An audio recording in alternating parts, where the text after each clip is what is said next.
Mapagpalang umaga po sa bawat isa po sa atin. Pwede po ba tayong pumalakpak sa Panginoon ng pinaka-the best clap of praise na pang Panginoon? Glory to God.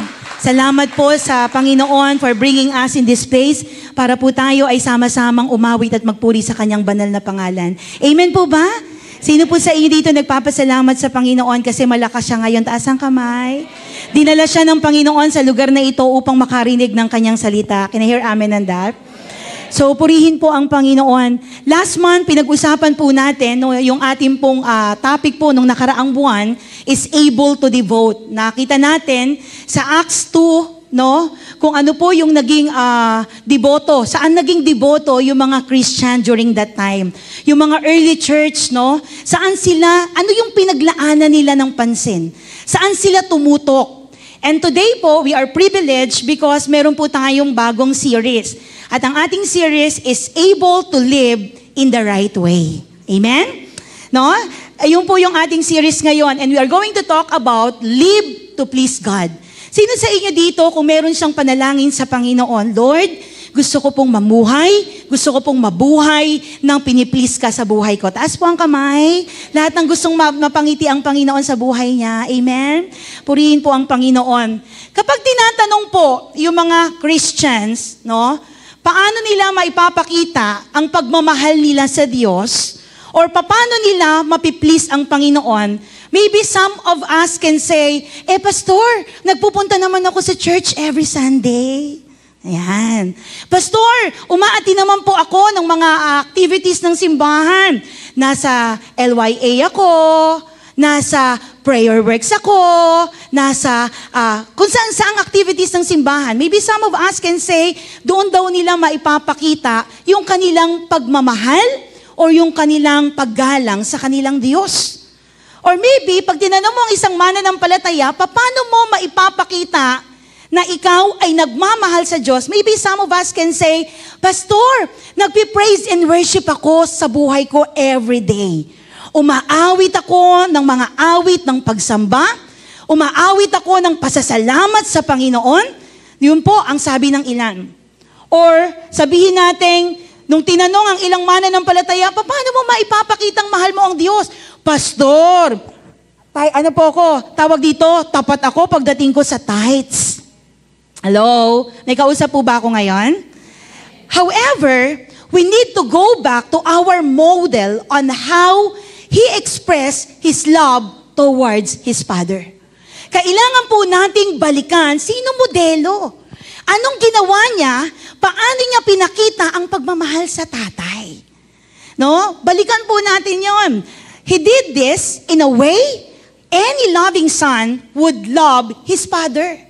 Ang ginawa po ng taong ito, pinakita niya, pinaranas niya, at ipinahayag niya ang kanyang pagmamahal sa kanyang ama, no, sa pamamagitan po ng kanyang buhay. Sabi nga, in any devoted relationship, sino po mag-a-agree, would require having a conversation. Sa lahat ng relasyon, it is a two-way conversation. Laging ano po yan? It is a two-way conversation. Hindi pwedeng sa isang relationship, isa lang ang nagsasalita. Isa lang ang kumikilos. Isa lang ang gumagawa. At dito, ipapakita po natin, in John 12 verses 49 to 50, ipinahayag ni Jesus ang kanyang nararamdaman sa kanyang ama, ganun din yung nararamdaman ng ama at yung mga bagay na kailangan gawin ng anak, no, sa kanyang buhay. In John 12 verses 49 to 50, nais ko po kayong tumayo bilang pagbibigay galang sa pagbasa ng salita ng Panginoon.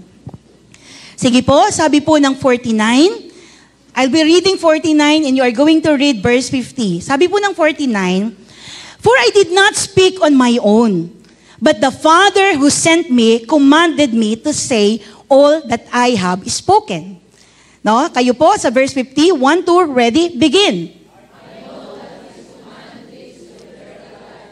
So whatever I say is just what the Father has told me to say. Pinagpala po ang pagbasa ng salita ng Panginoon. Tayo pong lahat ay yuyuko at manalangin. Ama naming Diyos na makapangyarihan sa lahat, maraming salamat po. Salamat Panginoon for you are the very reason why we are here right now. Ang aming pong panalangin, patuloy mo kaming samahan sa aming pag-aaral. Banal na Espiritu, malaya kang kumilos sa kalagitnaan ng bawat isa po sa amin. Wala pong ibang pangalan na mapaparangalan maliban sa pangalan ng aming Panginoong Yesus. Gamitin mo lamang po ako bilang alulod ng iyong pagpapala at maipahayag ang iyong salita sa kalagitnaan po namin ngayong umagang ito. Manguna ka, gabayan mo kami, samahan mo kami, at ikaw po, Panginoon, ang patuloy na maghari sa aming pong mga puso. Maraming salamat po. Ito po ang aming panalangin sa pangalan ni Jesus, and everybody say, Amen and amen. Sige po, tayo po ay makakaupo sa presensya po ng ating Diyos na buhay.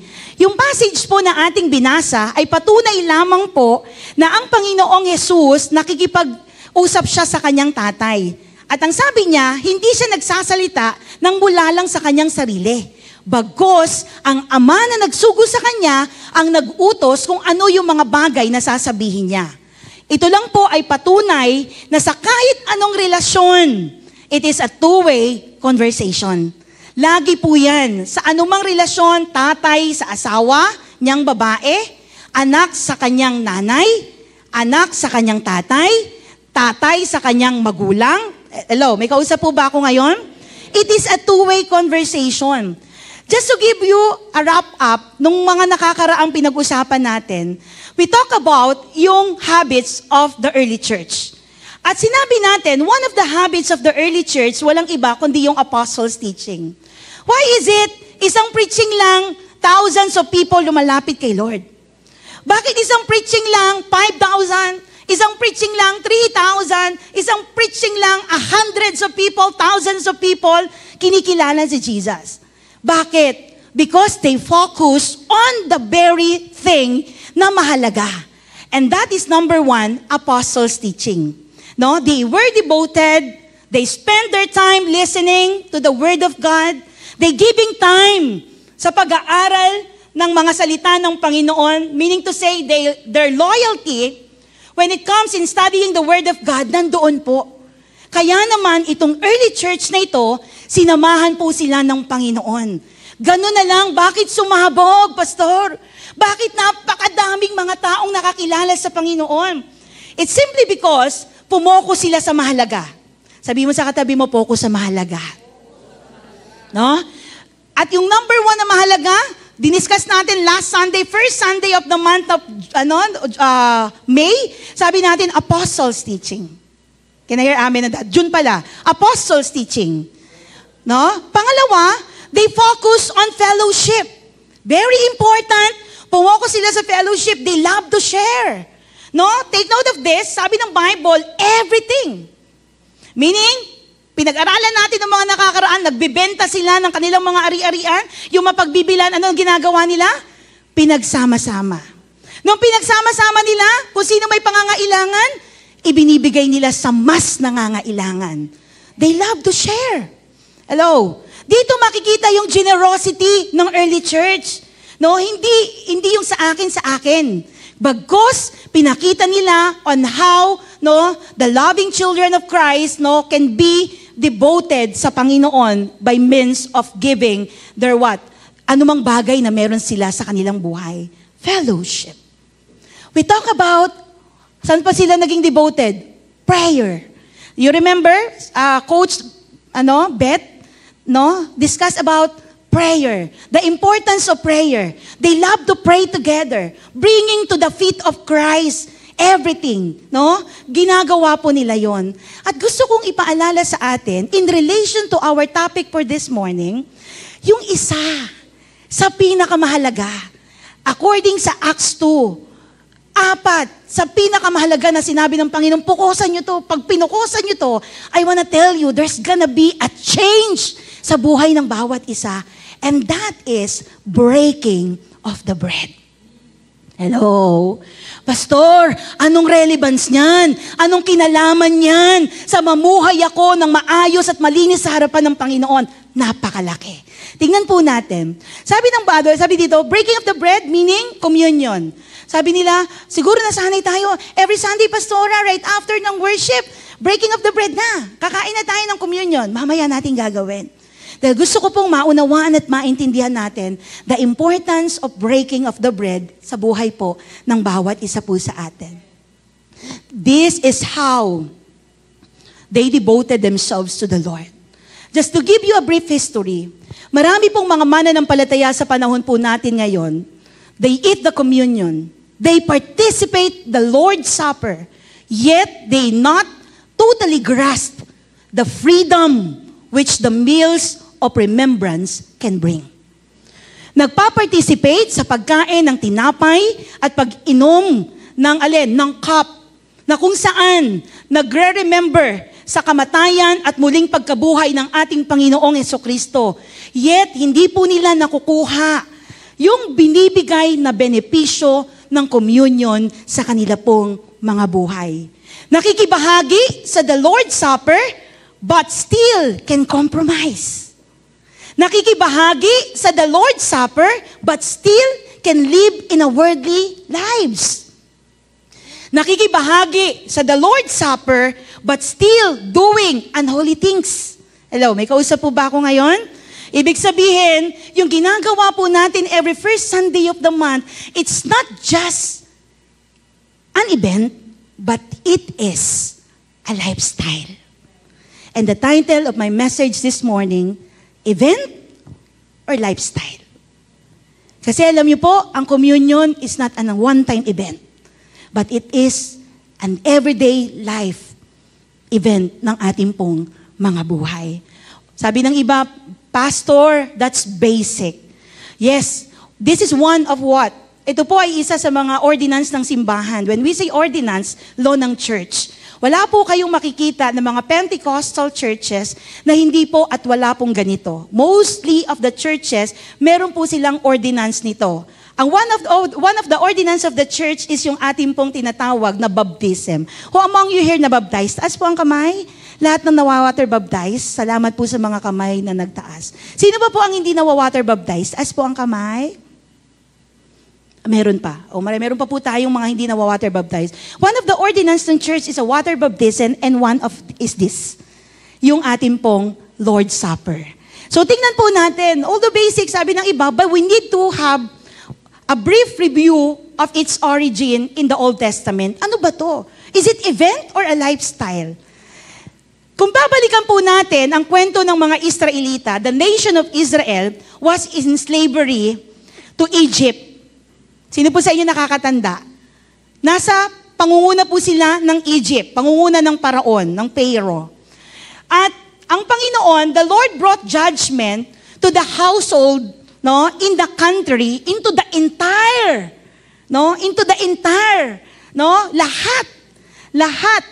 lahat ng mga tao sa bansang Ehipto, ang ginawa for their protection, inutusan ng Panginoon sa pamamagitan ni Moises, ang mga Israelita na magkatay po sila ng male na lamb. Natatandaan niyo po ba yung kwento na yon?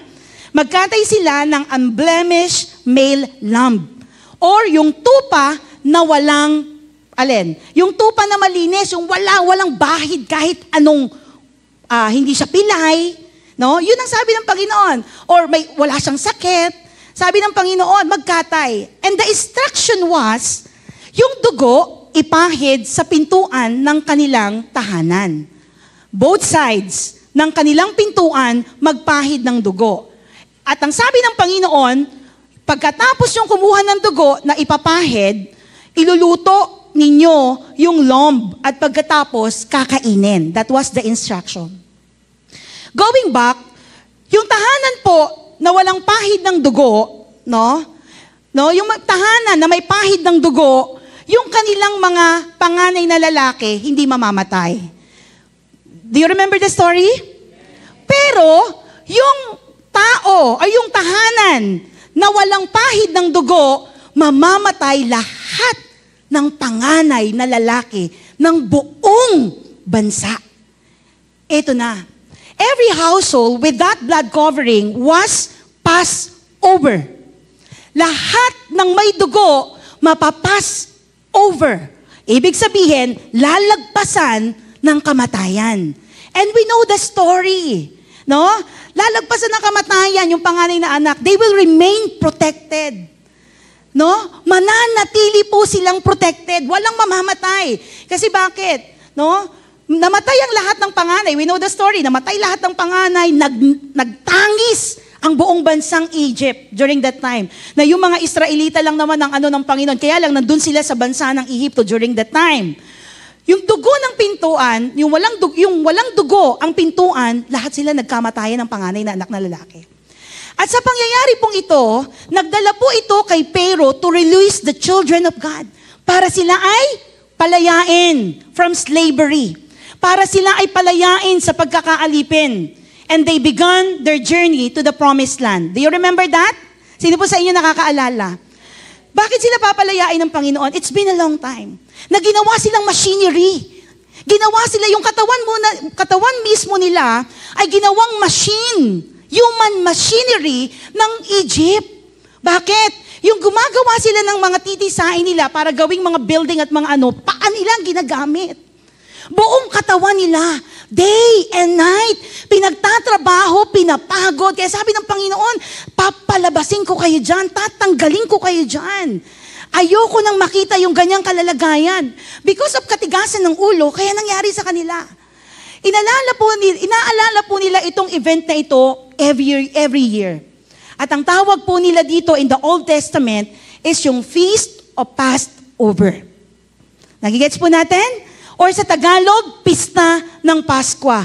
Anong relation yan, Pastora? Makikita natin mamaya. Anong relasyon ito? Bakit tayo nagko-communion? Bakit natin ginagawa to every first Sunday of the month? No? The Feast of the Passover is actually had two parts. Kagaya po ng itlog, it made up of yolk and white. Tama po ba? Sino po sa inyo dito kumain ng itlog? No? Tama po ba? Made of yolk and white. Similarly, the parts of the feast become one. No? And the second part, yung tinatawag na the Feast of Unleavened Bread. At ito pong Feast of Unleavened Bread is also a memorial bilang pag-alaala, no, ng paglabas nila mula sa Ehipto patungo sa lupang pangako na ibinigay ng Diyos sa kanila. At itong passage na ito ay makikita natin in Deuteronomy 16 verse 3. Sabi ng Bible, "Do not eat it with bread made with yeast, but for 7 days eat unleavened bread, the bread of affliction, because you left Egypt in haste, so that all the days of your life may remember the time of your departure from Egypt." Sabi ng Bible, sa pagkain ninyo ng handog na ito, huwag kayong kakain, huwag ninyong samahan ng tinapay na may pampaalsa sa loob lamang ng 7 araw. Ang kakainin ninyo ay tinapay na walang pampaalsa. Ang tawag dito ay tinapay ng pagtitiis. Kumbaga, kailangan nilang gawin to, no? Bilang pag-aalaala sa pag-alis nyo sa Ehipto. Ano daw po ang ibig sabihin ng unleavened bread? Affliction. Hardship. Lahat ng mga pangit, lahat ng paghihirap na naranasan po nila during the time that they were in the Egypt. Sabi ng Bible, alalahanin nyo, this was symbolic of hardship and oppression under the rule of Pharaoh. Yun po yung nangyari dito. Ipinapaalala sa kanila ng tinapay ang mabilis na pag-alis nila mula sa Ehipto na kung saan walang sapat na oras upang ipagpaliban ang pagmamasa. Kaya po, every time na naaalala po natin ito, yan po ang ibig sabihin yan in the Old Testament. Now, going back, ang Passover po or Paskwa, ipinapakita ang tuwirang pagsunod natin sa Panginoon ay humahantong po sa tinatawag na deliverance. Can we say the word deliverance? When we obey the Lord, when we surrender our lives to Jesus, the Lord will gonna deliver us. Hello? The Lord will deliver us from all our sins, from all our unrighteousness. Kaya ng Panginoon gawin sa atin yan. At ginawa na po yan ng Panginoon sa buhay ng bawat isa po sa atin. At ito po ay dynamic na proof ng presensya at pangangalaga ng Diyos sa isang taong nagsosurrender ng buhay sa Panginoon. Sasamahan niya. sasamahan niya. Ito po ang Old Testament picture of the Lamb of God. Jesus, who sacrificed for us, setting us free from all our sins and setting us free, no, sa mga bagay na mali at sa mga bagay na marurumi. That's why, bilang mga mananampalataya, we need to live life na pleasing sa harapan ng Panginoon. Can I hear amen on that? Ngunit, sabi nga ng Romans 3, verse 24 to 25, ngunit dahil sa kanyang kagandahang loob na walang bayad niyang ibinigay, sila ay tinuring na matuwid sa pamamagitan ni Kristo Jesus na siyang nagpalaya sa kanila. Sino po ang nagpalaya sa atin? Si Jesus. Sino po ang dahilan bakit ka ngayon nakakataas ng kamay? Si Jesus. Sino po ang dahilan bakit ngayon nakakapalakpak ka? Si Jesus. Sino po ang dahilan bakit ka nakakapag-serve dito? Si Jesus. Sino ang dahilan bakit ka nakakapag-serve dyan sa baba? Si Jesus. Gusto ko pong sabihin sa atin ang nagpalaya sa atin at ang nagdala sa atin to made us righteous. Pag tinitignan ka ng Panginoon, whether you like it or not, tignan mo yung mukha ng katabi mo, righteous yan. Hello? It is only by God's grace. Bakit yan naging righteous? Can I hear amen on that?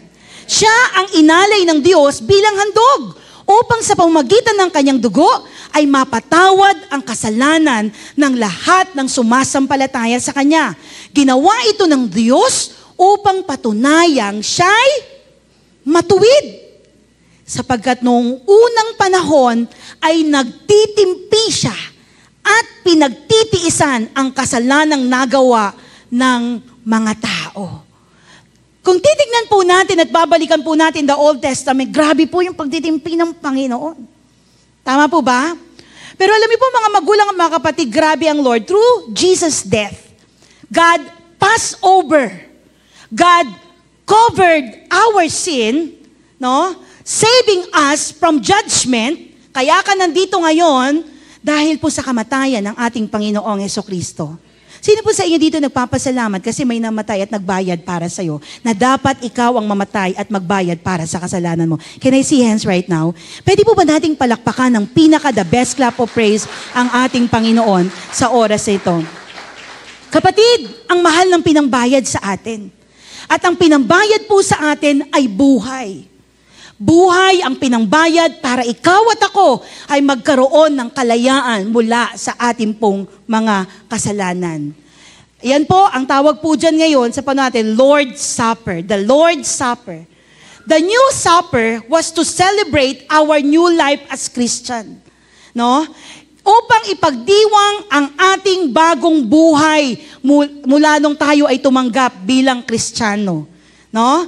Mula po tayo, pinalaya ng Panginoon. Yan po ang ibig sabihin niyan, the Lord's Supper. We always remember that every first Sunday of the month. Kaya nga dapat, every time na aalalahanin po natin ang muling pagkabuhay ng ating Panginoong Jesucristo, every time na nagko-communion po tayo, dapat ang nasa isip mo, teka lang, pinalaya na ako ng Panginoon sa lahat ng kasalanan ko, kaya dapat wala kang binabalikan. Hello, may kausap po ba ako ngayon? Dapat wala tayong binabalikan. Huwag ka nang bumalik sa bagay na pinalaya ka na ng Panginoon. Kung pinalaya ka na ng Panginoon dyan, huwag mo nang ilagay yung sarili mo na muling bumalik sa mga bagay na alam mong maghihiwalay sa iyo sa Diyos. No? Sabi ko nga, Lord, why is it bread? Bakit cup? Bakit wine ang ginamit as a remembrance sa iyong kamatayan at iyong muling pagkabuhay? Now, let's talk about the bread and wine. Just as the lamb, no, kagaya po ng tupa at saka ng dugo ng tupa, they were designed in the Old Testament as a memorial doon po sa tinatawag nating Passover. Doon sa tinatawag po nating Feast of Passover. Gayon din po sa panahon natin ngayon, the bread and wine are designed for the memorial in the Lord's Supper. Yun po ang relevance nila. Sa Old Testament, ang tawag Passover. Sa New Testament, ang tawag the Lord's Supper. Tingnan po natin ha. Yung bread and wine is a representation of the body and the blood of our Lord Jesus Christ. Now, let's talk about the bread. In 1 Corinthians 10, verse 17, because there is one bread, We who are many are one body. Tignan mo nga yung mukha ng katabi mo. Dahil iisa lang ang tinapay, iisa lang tayo. Hello, may kausap po ba ako ngayon? Dahil iisa lang ang tinapay, iisa lang tayo. Tayo'y iisang katawan. Sabi ng Bible, for we all partake of one bread. No? Dahil iisa lang ang katawan sapagkat nagsasalo-salo tayo sa iisang tinapay. At walang iba kundi ang ating Panginoong Jesucristo. It is a symbol of Jesus Christ who died, no, para sa ating kasalanan. The reason kung bakit ka nandito ngayon, because you are the partaker ng iisang tinapay. At walang iba kundi ang ating Panginoong Jesucristo. The reason kung bakit ka nagpapatuloy sa kabila ng lahat ng pinagdadaanan, because partaker ka ng tinapay, and that is our Lord Jesus Christ. We have all common denominator, and that is Jesus. And that is Jesus. The reason why you are here, it's not because, para magpa-check ako attendance ba? No, it's not. No, it's not. The reason bakit po tayo nandito, because partaker ka ng tinapay.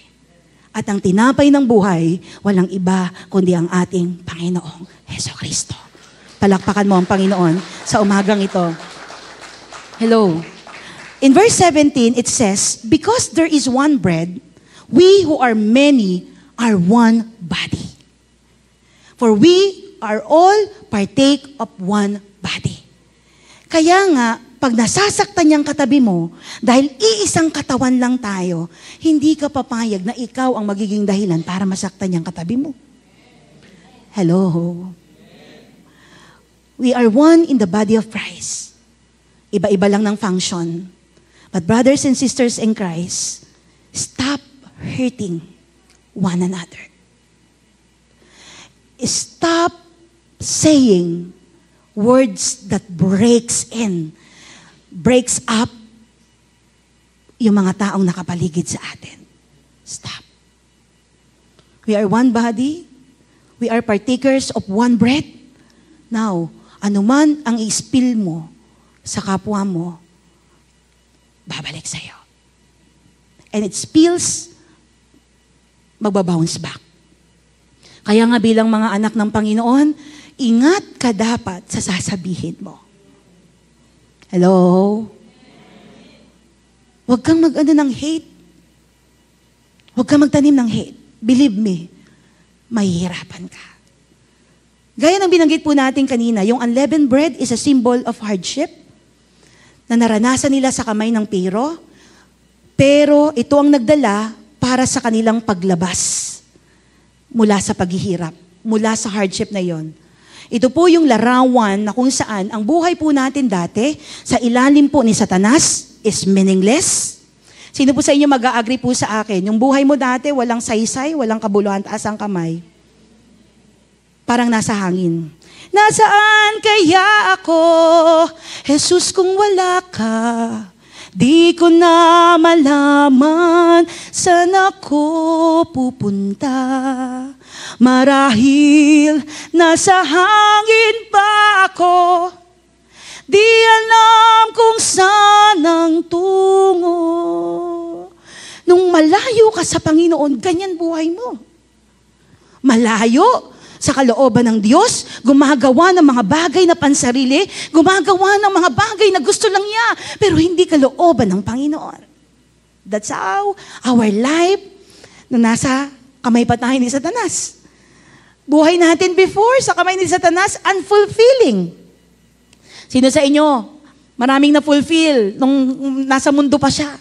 Tama po ba? Unfulfilling. Yung buhay natin, kaya nga mga magulang, mga kapatid, we are privileged. Kasi ngayon, we have been released and become part of God's family. Hello? May kausap po ba ako ngayon? Pinalaya ka na, at yung kalayaan na yan, enjoy mo. Yung kalayaan mo na yan na binigay sa iyo ng Panginoon, i-enjoy mo sa tama. Yung kalayaan na yan na binigay sa iyo ng Panginoon, gawin mo yung mga bagay na magpapasaya sa Panginoon. I wanna tell you, maiksi lang ang buhay. Ngayon nakatayo ko dito, bukas hindi natin alam. Hello, may kausap po ba ako ngayon?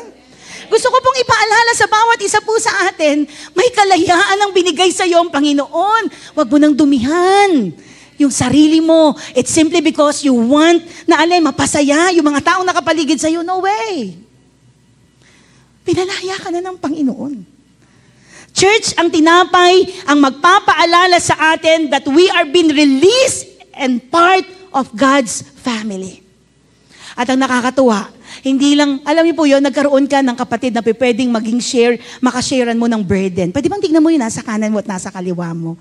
Hindi ka lang nagkaroon ng tatay sa langit. Nagkaroon pa po tayo ng pamilya sa pamamagitan ng buhay ng mga kapatid po natin na kasama po natin ngayon. Can I hear a loud amen on that? Amen. Hello! You can share your burden, but not the chismis. Share your burden. Cry on them. Sabi ng Panginoon, kung merong umiiyak, makiiyak kayo.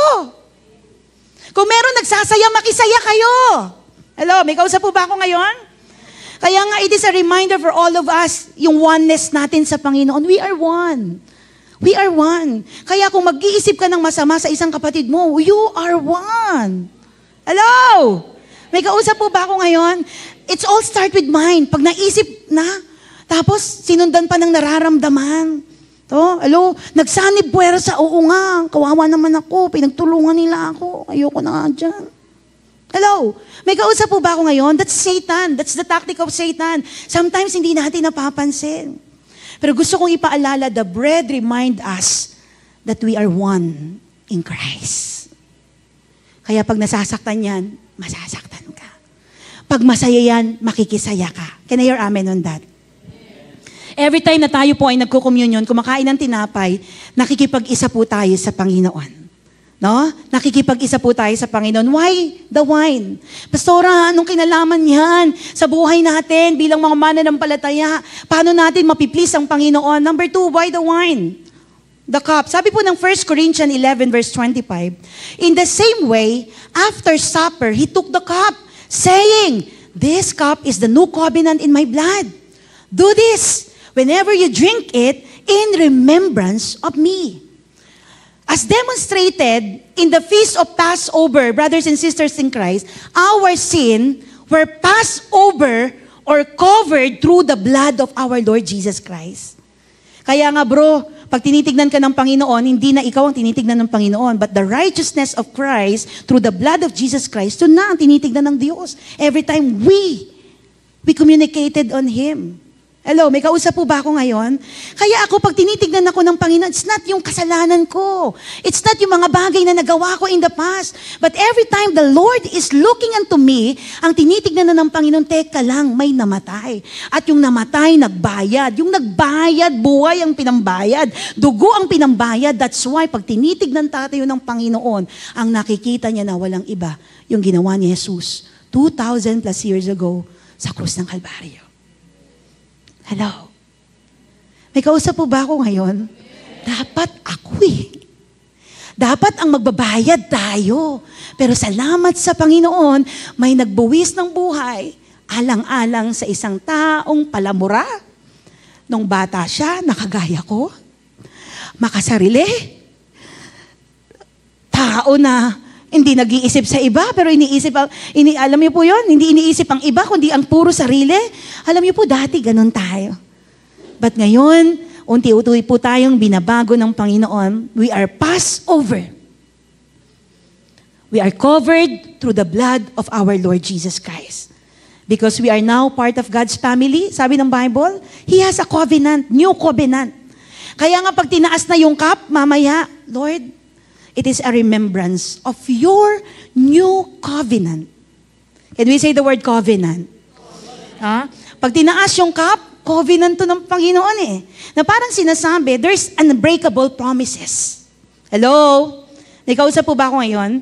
Na sinasabi sa bawat isa sa atin, pag tinaas yung cup, sabi ng Bible, there is unbreakable promises. Na hindi pwedeng ma-enjoy lang ng mga taong walang pagkakakilala sa Diyos, but can also be enjoyed ng mga taong higit sa lahat nakakilala sa Panginoon. There is a promises na kung saan pwede po nating ma-enjoy. Bakit ganun, pastor? No? Hanggang ngayon, naghihirap pa rin kami. Natanong niyo po ba yan? Pastor, bakit ngayon nangangailangan pa rin po kami yung finances namin? Lockdown pa rin. Bakit ganon? Sabi, no? Anything na idudulog natin sa Panginoon, pwedeng ibigay ng Panginoon. Gusto ko pong ipaalala sa atin, this cup, sabi ng Bible, si Lord ang nagsabi, nung tinaas na yon during the time na kung saan inaalala nila, no? Hindi pa man namamatay si Jesus, you remember? Ang pinagdiriwang din po nila during that time na si Jesus, the night before siya mamatay, is the feast of Passover. Nagtipon-tipon po sila because they are remembering the feast of the Passover. At ang sabi ng Bible, sabi ni Jesus, this cup is the new covenant in my blood. So meaning to say, kung may mga bagay sa buhay natin na dati na, pastora, dati na, no? Ibig sabihin, may bagong covenant ang Panginoon sa iyo ngayon. Na sinasabi ng Panginoon that you will enjoy this covenant kung ikaw ay magkakaroon ng communion sa akin. Hello, may kausap po ba ako ngayon? Kapag uminom po tayo ng wine, yan po ay nagpapakita na teka lang, nakikipag-covenant si Lord sa akin ngayon. So meaning to say, kung nakikipag-covenant si Lord sa akin ngayon, there's gonna be unbreakable promises na pwedeng iparanas ng Panginoon sa buhay ng bawat isa sa atin. Kaya lang, bakit di nararanasan ng mga mananampalataya? Bakit hindi nila nararanasan? Ba't marami pa rin sa kanila maraming utang? Bakit marami sa kanila kahit Christian na siya, may cancer, may sakit? Bakit ang daming ganun? And some of us, even though they are Christian, ba't ang aga nilang namamatay? Natanong niyo po ba yun? Alam niyo po mga magulang at mga kapatid, ang laki ng kinalaman ng communion sa buhay ng bawat isa sa atin. And do not take this communion not so seriously kasi seryoso ang Diyos. Bakit niya ginawa ito? And why is it the early church nag-spend time in breaking of the bread? Pwede namang iset aside na yan eh. Tanggalin na lang yan kasi parang, communion lang naman yan. That's an ordinance of the church. No, it's not. The giving time, no? In the early church in Acts 2, ng breaking of the bread, why? Kasi mahalaga kay Lord. At hindi mo pwedeng iset aside yung mahalaga kay Lord. Amen, amen. Hindi mo pwedeng tanggalin yung mahalaga kay Lord kasi gusto mo lang. Hindi bagay sa topic, hindi bagay sa church. Communion, dito pumapasok sa panahon natin ngayon. Bakit naging communion yan, pastor? No? Kasi sa dictionary, communion means the act of communing, sharing, or sympathetic intercourse. Usually, ginagamit ang word na communion in a religious fellowship. Apo? Ito po ay ginagamit that God exists, no, between man and God, between Christian and the church, or between autonomous churches. So, kapag nakikipag-communion tayo sa Panginoon, meaning to say, dapat di tayo nagkikipag-compromise. When we drink the cup and eat the bread, dapat hindi ka namumuhay sa dati mong buhay. Hello, may kausap po ba ako ngayon? Alam niyo po, pwede ko po itong lagpasan. Pero hindi po mabubura ang katotohanan na sinasabi ng salita ng Panginoong malaki ang kinalaman nito sa buhay mo ngayon. Brothers and sisters in Christ, ginamit siya sa Greek as koinonia. Pag sinabing koinonia, translated siya as communication. One time, ginamit siyang communication. Translate siya as contribution, isang beses lang din po sa Bible. Pero ginamit itong koinonia na ito sa fellowship 12 times. Pero pagdating sa communion, pagdating sa breaking of the bread, ginamit po siya 4 na beses. First Sunday, we talk about fellowship. Obviously, communion is a fellowship. Nandito tayo ngayon, we gather here today together because we have fellowship. We commune, no? We are sharing, we are partakers ng body of ng Christ natin. Sharing and benefits of what we have in Christ. Nandito po tayo ngayon, nagsasama-sama tayo. Now, anong benefits po ng pagpapartake? No? May benefits po ba yan, pastora? Lapit na po ako matapos. May benefits po ba yan sa buhay natin? Sabi po ng Bible, kapag daw po nagpartake tayo with unworthy manner, ibig sabihin, no, yung bang hindi tayo nagpalinis sa Panginoon, kapag po tayo ay kumakain at umiinom po ng saro na nagpapaalala ng kamatayan at muling pagkabuhay ng ating Panginoong Hesus, pwede daw po itong magdala sa bawat isa po sa atin ng anumang uri ng sumpa. Hello? May kausap po ba ako ngayon? Kaya po, serious po talaga ang Panginoon nung binigay niya po itong the Lord's Supper na ito, itong communion na ito. Either curse or blessing ang pwede po nating matanggap mula sa Panginoon. Bakit po ni-rebuke ni Pablo yung mga taga-Korinto? Kasi meron pong passage sa Bible na ni-rebuke niya yung mga taga-Korinto kasi ginawa nila, nagpa-party po sila every time na nagko-communion sila, nagiinuman po sila. Kaya sabi ni Pablo, pag gagawin nyo to, gawin nyo with worthy manner. Kasi pag unworthy, yung ginagawa ninyo, sabi ng verse 27, wala po dyan yan, kaya ang sino mang kumakain ng tinapay at umiinom ng kopa ng Panginoon sa paraang di nararapat, ay nagkakasala sa katawan at dugo ng Panginoon. Kaya dapat siyasatin, sabi ng Bible, ng tao ang kanyang sarili bago siya kumain ng tinapay at uminom ng kopa. Every time na nagkakaroon po tayo ng communion, di ba? Nagsasabi sa atin yung mga pastors and then the leaders of this church na, every time po tayo ay yuyuko, magpalinis po tayo sa Panginoon. Why? Because it's either curse or blessing ang pwede po nating makuha mula po sa pagtanggap ng communion po na ito. Nakuha po natin, mga magulang at mga kapatid, doon sa Old Testament, nagpa-party talaga sila. During the Feast of Passover, nagpa-party sila, but not to the point na naglalasing sila. Kasi may pagkakataon in Corinthians, they do that. But brothers and sisters in Christ, sabi ni Pablo, teka lang pag magko-communion kayo, you are not doing the communion in the party na para bang, alam niyo po yon, talagang naglalasing. Pero gusto kong ipaalala sa bawat sa atin, paano nga ba natin dapat sineselebrate yung communion o Passover? Paano nga ba? How do we celebrate this? Is it joyful or sorrowful? Sa tingin nyo po. Tingnan natin. Ano po sabi? Going back sa Old Testament, they celebrated joyfully. Masayang-masaya po sila. Bakit? It is a festival of freedom. Nakalaya na kami. Wala na kami sa pagpapahirap ng mga taga-Ehipto. Kaya naman, they celebrated the Feast of Passover ng masaya. Nakalaya na sila Na-release na sila. They did not mournfully dwell on the death of the Lamb, but they are joyfully remembering yung itong feast na ito, masaya sila. Bakit? Ikaw ba naman, pag sinabi sa yung halimbawa, Tatay June, halimbawa may utang ka 1 milyon. Pagkatapos, sinabi nung nagpautang sa'yo, mula ngayon, wala ka nang babayaran, Tatay June. Kasi ngayon pa lang, sinabi sa akin ni Lord, kinausap ako ng Panginoon, huwag ko na daw pabayaran sa'yo yung utang mo. Ano mararamdaman mo, Tay? Of course, joyful. Masayang-masaya. Teka lang, malaya na ako. Wala na ako sa pagkabihag ng kasalanan. Wala na ako sa dating mga bagay na ginagawa ko. Dapat masaya tayo. Can I hear amen on that? Kaya po, mga magulang at mga kapatid, paano natin dapat ipinapakita to? Sabi ng iba, Pastora, bakit pag communion naiyak tayo? Ito naman ang version ng mga mananampalataya sa panahon natin ngayon. It's simply because may nagbayad para sa'yo. And that is the tears of joy. Na dapat ikaw, dapat ako, pero salamat sa Panginoon, pinalaya ako ng Panginoon at ngayon nakakatayo at dahil lamang sa mayamang biyaya ng Panginoon. Papalakpak ang mga kamay na yan. Alam niyo po mga magulang, biyaya. Si King Hezekiah celebrated Passover with excitement. Masayang-masaya siya.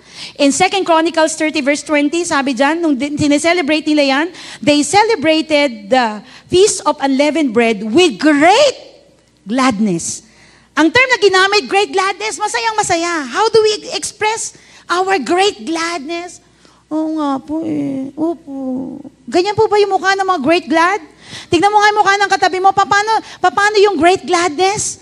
Paano yung mukha ng mga mananampalataya na every Sunday pupunta hindi mukhang lulugo-lugo, kundi pupunta sa simbahan? Kasi bakit? Nabuhay yung kanyang Panginoon. Hello, may kausap po ba ako ngayon? Tamang may pinagdadaanan po tayo sa buhay. Pero mga magulang at mga kapatid, ang ginawa ng Panginoong Jesus 2,000 plus years ago, ang nagdala sa atin sa totoong kalayaan. Bakit ka malaya ngayon? Bakit ka ngayon nandito sa lugar na ito para magpuri sa Panginoon? Kasi may namatay at nagbayad para sa iyo. Kaya nga, how do we celebrate? Sabi ng Bible, Lord, sabi dito, and the Levites and the priests praise the Lord day by day.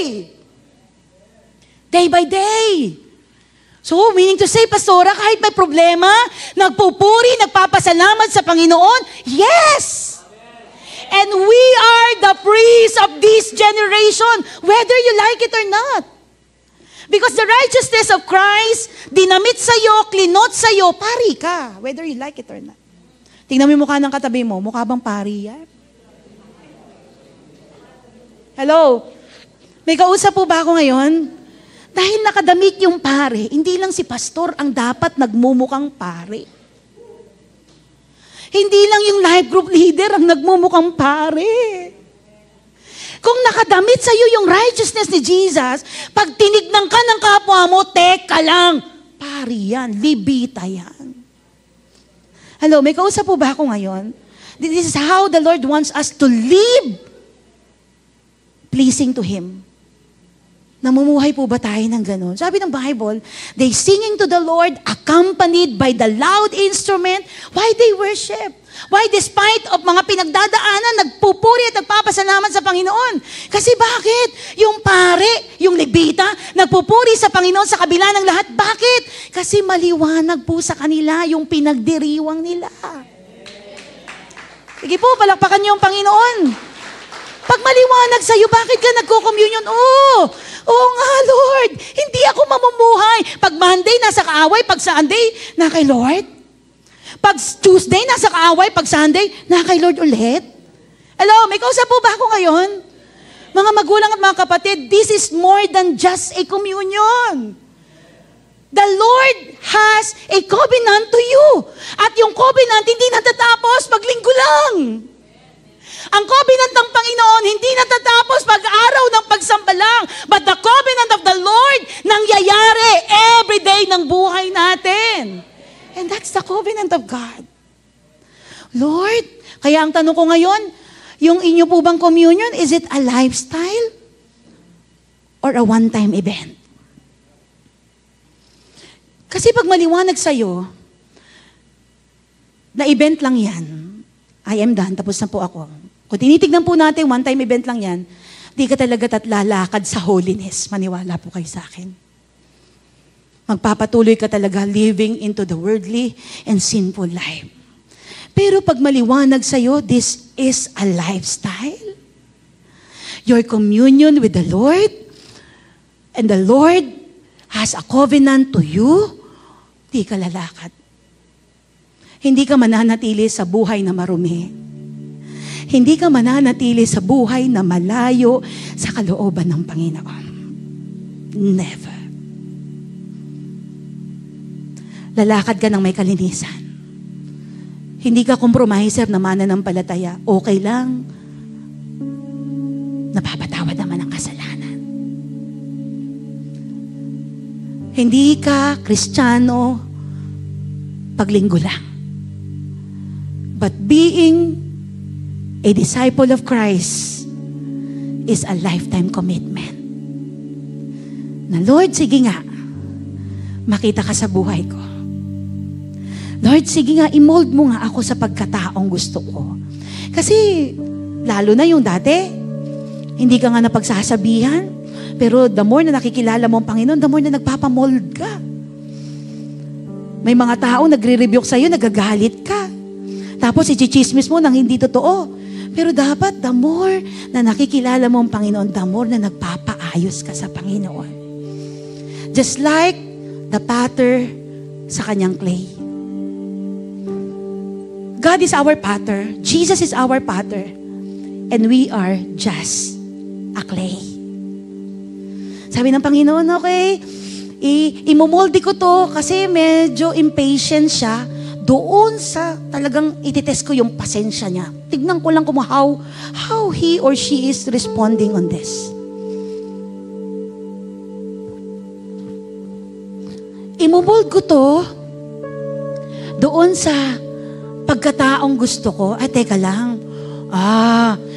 Para sa kanya, ang kayamanan ay kanya lang. Teka lang, dito ko siya imumolde. Sa mga testing na mahuhubog yung kanyang generosity.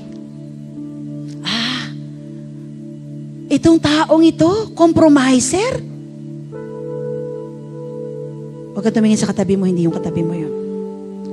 Imumolde ko to sa kung saan i-expose ko yung puso niya. Hindi niyo po ba nakikita? The more na matagal nating nauunawaan yung ikot ng buhay natin, kapag bakit ganun, hindi pa rin ako manalo-nalo dito? Andito pa rin ako, parang ang tagal na panahon ko na nandito Lord, ilabas mo naman ako dito. Sabi ng Lord, teka lang, hindi pa tapos. Hindi pa tapos, huwag kang magmadali. Ikot ka lang dyan. Ikot. Brothers and sisters in Christ, we don't want to live in the wilderness. And wilderness experience is so hard. Paikot-ikot. Paikot-ikot. Paikot-ikot. Sabi ng Panginoon, di na kita dyan. Binayaran ko na yan ng dugo ko. Pero ba't nandiyan ka pa din? Hindi ka na dapat dyan. Namatay na ako sa'yo, pero bakit nagtatampisaw ka pa din? Hindi ka na dapat dyan. Teka lang, nak. Nakipag-covenant ako sa'yo, and this new covenant of mine ay magdadala sa'yo sa panibagong pagkatao at panibagong buhay. Pero why is it your life is like that? Brothers and sisters in Christ, it is a reminder for all of us. Oo nga, Lord, no? Gusto ng Panginoon makita ang bawat isa po sa atin na lumalakad ng may banal na pagkatakot sa Kanya. A life that is pleasing to the Lord. Yung bang pagtinignan ka ng Panginoon, nak, Monday, wow. Nak, Tuesday, gulat si Lord. Wednesday, ay, paganda ng paganda. Thursday, ay, grabe na, wala na ako masabi. Kilig na kilig ako sa mga pinaggagawa mo sa buhay mo. Pagdating ng Thursday, nak, ano ba yan? Binigla mo ako. Pero ang totoo alam na ng Lord na pinapahalagahan mo yung mga bagay na mahalaga sa Kanya. Hello!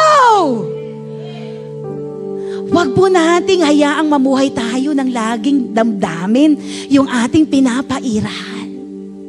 Because our emotion, dadayain ka niyan. Believe me. The emotion can say, oy, you've been hurt. Ay, oo nga, nasaktan ako. The emotion can say, tingnan mo, hindi ka nila pinapahalagahan, wala silang binibigyan na pagpapalag. The emotion can do that. Tingnan mo, ano sabi nila? Pinagchichismisan ka na nila kasi hindi ka na umaatin sa life group. Hello, may kausap po ba ako ngayon? Mga magulang at mga kapatid, tapos na po yung message. Now, it's time to apply. Because this message is useless without any application. Kaya nga, every time nahaharap ka sa Panginoon, Lord, I will take this communion this morning. Oo nga, aalalahanin ko. Pagtaas mo ng tinapay, pag-break mo ng tinapay, Lord, today, pagpapaalala na pinalaya mo na ako. At walang tinig mula sa kaaway ang magsasabing, oy, ginawa mo kanina. Yung ginawa mo kagabi, wala pong magpapaalala. Pagtaas mo ng wine, ng cup, ng juice, it is a reminder that the Lord has a new covenant na pwede mong i-embrace at panghawakan bilang kanyang anak. Sabi ng Bible, bakit maraming mga may sakit na sa inyo? Yung iba nga nagkamatayan niya. Do you remember that in 1 Corinthians 11? Yung iba sa atin nagkamatayan na. It's simply because hindi nila tinake seriously yung communion nila sa Panginoon. Bakit sa inyo marami masasakitin? Do you remember? Verse 28, I think. Bakit masasakitin daw ang karamihan? Dahil po dyan, ang laki ng kinalaman ng communion sa ating pong buhay. Physically and spiritually. That's why, brothers and sisters in Christ, as you partake the communion this morning, we will remember, magpapamold tayo sa Panginoon. Lord, mold me. This is my prayer. Ang ganda ng inawit natin kanina. Sabi ng chorus, mold me. Tama po ba? Kung may panalangin ka ngayon, Lord, pwede ba i-mold mo ko? Hindi sa pagkataong gusto ko. Pero i-mold mo ko sa pagkataong kagaya mo. Yung ikaw, yung makikita sa buhay ko. Yung bang pag tinignan na po ako ng mga taong nakapaligid sa akin, kahit nasisiraan ako ng ibang tao, yung makikita yung habag at biyaya mo. Hello, may kausap po ba ako ngayon? Kaya nga mga magulang at mga kapatid, tatayo po tayo ngayon in the presence of the Lord. Hallelujah. Ora karabahay.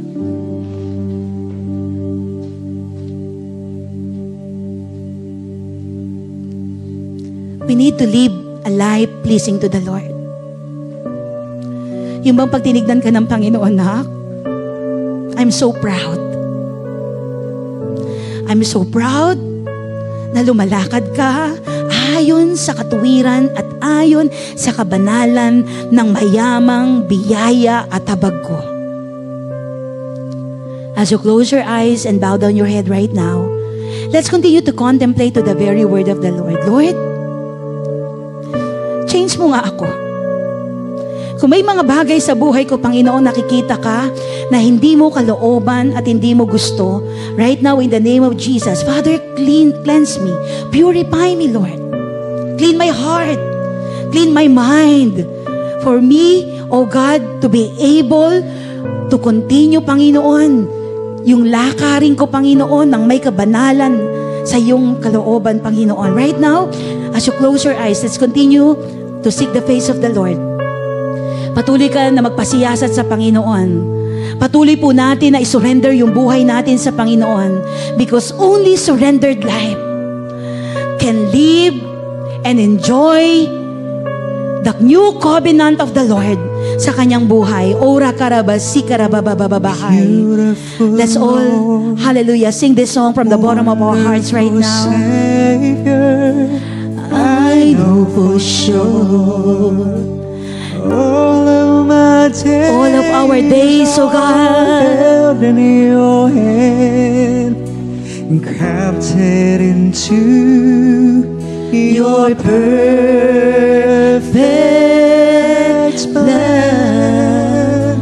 You gently call me, oh God. You gently call. Thank you for calling us today. Into your presence. Thank you for calling us into your presence, oh God. Today, as you close your eyes and bow down your head while singing this song, hallelujah, Sikarabahay, may you experience the freedom that 2,000 plus years ago brought to you by God. Hallelujah, Sikarabahay. I'm captured by your holy calling. Set me apart. I know you're drawing me to yourself. Lead me, Lord, I pray. Lord, Gawin mo panalangin sa Panginoon sa umagang ito. Hallelujah. Kung nakaabot po kayo sa dulo ng preaching po na ito, nais po namin kayong pasalamatan na nagmumula sa aming mga puso sa inyo pong pagsuporta at pakikinig ng salita ng Panginoon na handog po sa inyo ng Light Church May Kawayan. Truly indeed, that through this platform po, marami na po tayong naabot sa paanan ng Panginoon for His glory and for His honor. And ngayon pong oras na ito, kung nais nyo pa pong suportahan ang gawain ng Panginoon, you can easily finance and support and give sa ating pong platform sa gawain ng Panginoon. Pwede po tayong manood ng ating pong mga live stream. Meron po tayong worship Sunday services po every Sunday. That is 10:30 a.m., 1 p.m. for the youth, 4 p.m., 7 p.m., and 11 p.m. po. Philippine time po yan. Maraming salamat po ulit sa inyong time. At sa susunod po na ating po mga preachings, patuloy po nating suportahan. Maraming salamat po and shine for Jesus.